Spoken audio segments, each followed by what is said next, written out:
থেকে কেউ যদি আল্লাহর কাছে কাউকে চায়, ওই আল্লাহ ভাগ্য চেঞ্জ করে দেয়।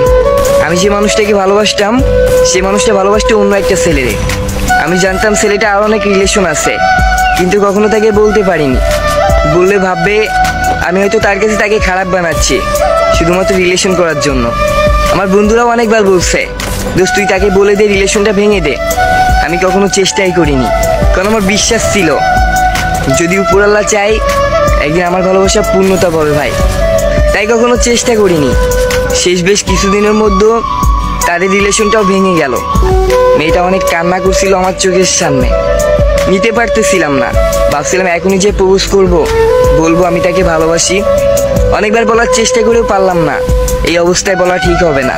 কিছুদিন পরে অনেকবার বোঝানোর চেষ্টা করছি, নিজে যেয়ে বলছি আমি তোমাকে ভালোবাসি। সে আমার কোনো কথাই শুনতেছে না। আমি তাকে অনেকবার বোঝানোর চেষ্টা করছি, তার একটাই কথা ছিল আমি আর কোনো ছেলেকে বিশ্বাস করব না। আমি একজনকে প্রচুর পরিমাণ ভালোবেসে প্রচুর পরিমাণ ঠকছি। সত্যি বলতে আমার আম্মু জানতো আমি যে মেয়েটাকে পছন্দ করি, তাই আমার সম্পূর্ণ সাপোর্ট ছিল। আমি মেয়েটাকে বারবার বোঝাইছিলাম, শোনো আচ্ছা রিলেশন করার দরকার নাই, তুমি যদি চাও আমি পরিবারের মানুষকে তোমার বাসায় পাঠাই, কথা বলে আসুক, তারা বিয়ে ঠিক করে রাখুক। আমি চাকরি বাকরি পেলে তোমার আমার বাসায় তুলে আনবো, তখন আমরা বিয়ে করব। অনেক কথাই বোঝাইছিলাম, সে বুঝতেই চাইলো না। কিন্তু আমি তো হাল ছাড়া ছেলে না। এতদিন যখন লোকায় লোকায় ভালোবাসতে পারছি, এখন আমার আম্মু রাজি আছে। আম্মু চাইছে তার বাসায় যেতে, এখন তো তাকে রাজি করাতেই হবে।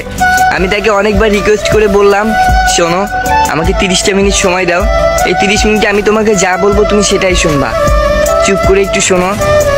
আমি তাকে বোঝাইলাম আমি আমার আম্মুকে তোমার বাসায় পাঠাবো, তোমার যদি আমাকে বিশ্বাস না হয় রিলেশন না, আমরা ডিরেক্টলি বিয়ে করব। সে সর্বশেষ আমার কথাটা বুঝলো, আমাকে বললো আচ্ছা ঠিক আছে, আমি রিলেশনে যেতে পারবো না, আর কাউকে আগে থেকে বিশ্বাস করব না। তুমি তোমার আম্মুকে পাঠাও, নাই তোমার আম্মুর কাছে কল করো, আমি তোমার আম্মুর মুখ থেকে শুনতে চাই সে আমাকে মেনে নিবে। আমি তাকে বললাম আচ্ছা ঠিক আছে। আমি তার সামনে আম্মুকে কল দিছিলাম, দিয়ে তার সাথে কথা বলাই দিছিলাম। সবকিছু আম্মুকে খুলে বলার পরে আম্মু বললো আচ্ছা ঠিক আছে কালকে সকালে আমি যাব।